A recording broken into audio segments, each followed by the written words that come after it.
Welcome back to the channel for a brand new Create a Sim. So I'm not really sure if I'm going to be posting this practically at your bedtime on Sunday night or if I'm going to just go ahead and hold off until Monday the 29th. But either way, it really doesn't matter. But what matters is that you actually watch this video, because if I get questions later on when this family pops up in one of my LPs, who the hell are they and what is their backstory, I'm probably going to come to your house and peel your eyeballs open and make you watch this video. I'm just kidding. Anyways, long story short, I think you get the point. This family is super duper freaking important. In fact, I spent 2 whole hours, you guys, trying to come up with the perfect storyline, the perfect aesthetic of this family, and I finally, okay, came up with the exact combination that I was looking for. So let's go ahead and introduce you to the main focus of this family. So if you guys can tell by the title, basically this family is just very freaking sheltered, like super sheltered.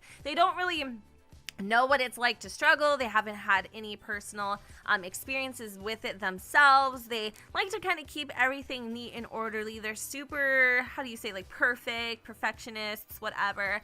You know, do everything by the book, never would have like a hair out of place. They're that type of family. Granted, they're really good people though. Like it's not like they're, you know, stuck up or anything. They're just really particular about the things that they like. And so Alistar, actually, that's her name. Her name's Alistar Margaret Van Horne. She's basically grown up in this bubble and really doesn't know what it is like to struggle. But I love her. She is such a good, down-to-earth, funny, compassionate young woman. She really is super focused in on school. She has a heart of gold. However, she's been definitely, I mean, she has struggled a little bit. I mean, she's dealt with people bullying her. She's dealt with people making fun of her lifestyle and the things that her parents do for her. So in a way, Allie, out of everybody, has definitely experienced some sort of, you know, I guess, struggle, but grand scheme of things, I mean, that isn't even like a slice of cheese compared to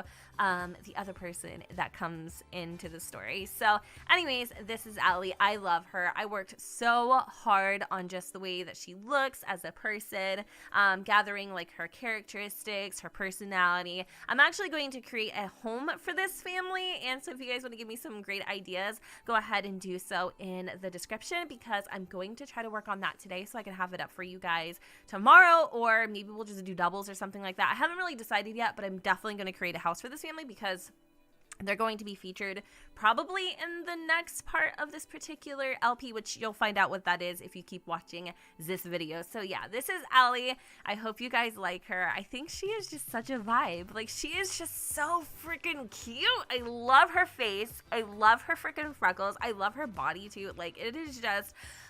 everything about her is just seriously so freaking perfect, and it makes me want to throw up.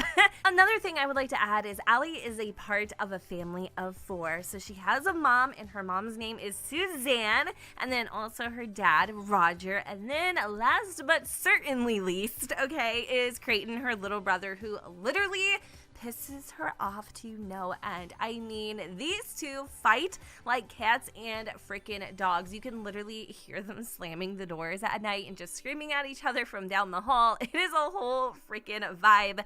But yeah, so let's go ahead and read the backstory. Alistar Margaret Van Horne grew up in a picturesque, perfect family. Her whole life, she wanted for nothing and was very shielded from the day-to-day issues many experience thanks to her family. To be fair, Alistar, also known as Allie, found comfort in her sheltered lifestyle and learned how to embrace it. That was all until she started getting teased at school for it. One of her bullies was Grayson Foreman, a kid who, in her opinion, tried way too hard to fit in. They literally hated each other, and it was no secret. But despite their very obvious differences, one day, that all changed. Allie was on her way to 6th period math with Mr. Hoffman when she passed the lockers and noticed Grayson visibly upset and punching his locker. A teacher was coming to approach him, and she looked very angry. Allie swiftly intervened and asked Grayson, "What's the matter?" To her surprise, he opened right up, revealing a troubling past Allie had no experience in, a life so far different from her own. Allie grabbed Grayson in tears herself. The smell of his rebellion was intertwined in her leather jacket. She offered him her number, and he tearfully accepted. Grayson didn't like Allie at first because, quite frankly, he was jealous of how she had it made. He would get so jealous when her father would bring her lunch or when her mother would volunteer to help in class. In this very strange turn of events, Grayson and Allie have developed a great friendship. He helps her break out of her shell, and she helps him keep grounded. Okay, I'm like actually crying because I could just visualize that whole entire thing unfolding. And it's interesting because in this backstory, you learn a lot about these two very different characters. So if you guys didn't catch my drift, yes, this family is going to be a part of the Foremans, which I'm really excited about because I feel like we don't actually have a lot of other outside dynamic. I mean, do I really dare to add another thing onto the freaking Foreman plate at this point? I mean, sure, why not? I'm not in a rush, and to be honest, I'm not looking to age up people and blow through the legacy. I want to take my time and really hone in on their life. So at the end of this deal, we really know who the Foremans were and everything that they experienced. So I am also going to give you guys a heads up. I will actually be closing the Foreman season 1, and there will be a season 2 revealing later down the line. I'm not exactly sure, but I am just giving you a quick little, you know, alert, I guess, because I noticed that we're getting into like the parts 40s and 50s, and I feel like we need to take a little break so that I can collect my thoughts and then I can come back again. Don't worry, it's not going to be like, you know, it's not going to be like the Springstons where they like literally never come back, or they only come back for a few episodes. Like, I am heavily invested in this LP, and I want to keep it that way. And sometimes I just need little breaks, like a week or so, just to kind of start planning the next chapter. But that isn't anytime soon. It's probably going to happen, I would say, like fall-ish, somewhere in there. It's not on the agenda right at the very moment, but I just wanted to go ahead and let you guys know. But yeah, I'm super duper excited to introduce this family to the Foremans. I also really do need some ideas for, again, a house and all that kind of stuff, because I'm going to make them a permanent part of the Foremans in the essence of their storyline. So it's not like just, you know, somebody that they're going to be like passerbyers.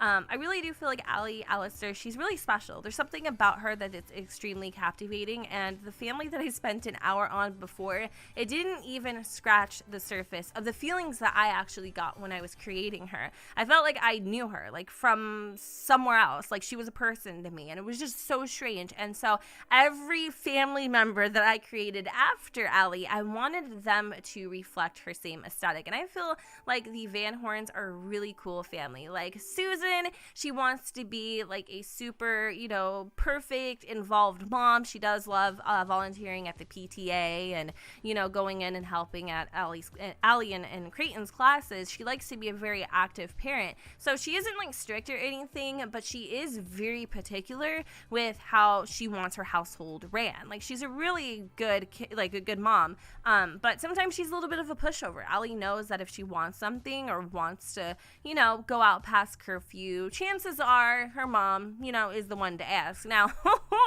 Roger scares the hell out of me. He literally looks like he would bust somebody's balls with a baseball bat. Like, he looks like he is not playing umpire. He literally looks like he's doing a home run. He scares me. His voice is hella deep too. And he's a little bit of a different breed. Like, he's also a really good guy. This whole family, they're great. There's no, like, you know, super villains here or anything, or like, you know, just the typical like super strict whatever the heck, and then like, oh my god, you know, Allie's rebellious, you know. It's not like that. They're just a really good household. They run their family a little bit differently, and yeah, they want to protect the hell out of their children. So Roger is, you know, he's a good guy. He's a little more brash than Susan is, and he wants to have a very successful household. He wants to have his own house that he owns. He wants to make sure that the kids are set up with trust funds. They're by no means wealthy, but they are definitely they're doing very well for themselves. Okay, like, I feel like Creighton and Alistar are going to just, you know, be on the right path of a whole lot of things. And, you know, I mean, I think that's another reason why Grayson was probably very envious. You know, he sees Allie, who is just kind of an easy target because she's very, you know, like quiet, and she doesn't really like, you know, she's not someone that's gonna like start an altercation or like get super pissed off and like, you know, whatever, like respond to negativity like that. That's just not in her character. Like, she'll respond to obviously somebody being in trouble and in need before she would ever pay attention to the person that's like commenting on the color of her skirt choice or something like that. You know what I mean? So I feel like that was the reason why Grayson was very like, you know, taken back by her. She was an easy target, and I don't know, she wasn't affected like he's been affected by the things that have happened in his life, and so it kind of made him question his strength as a person. And I'm really happy that that whole incident at the lockers happened, because even though they are very completely different, I feel like in one way or another they complement each other. It's just, what is a friendship like this going to look like? How long is it going to honestly last, and how much is Allie going to be involved in Grayson's life? Is she really going to make a difference, or is she going to be just another passerby? I don't really know. I don't know, but I'm excited to find out. And so I just wanted to go ahead and share this Create a Sim with you guys. If you want to go and download the Van Horns, I will gladly put them on the gallery. Just keep in mind, we are using CC upon CC upon CC. And if you want to download the CC that I use, feel free to go on my Tumblr. I do use some UrbanSims cosmetics, as well as like my background here that I use as well, so I'll link my website. And yeah, you guys, they also have a dog, a golden retriever named Buzz, in case you guys were wondering. I love Buzz, he's super cute. But yeah, we're gonna go ahead and wrap up this video here. Hope you all enjoyed, and if you did, you know what to do, boo. Don't forget to go ahead, comment, rate, and subscribe. Let me know what you guys think in the comments down below where the sun does not shine, and I will see you all next time. Bye, guys. The morning light on, I just wanna be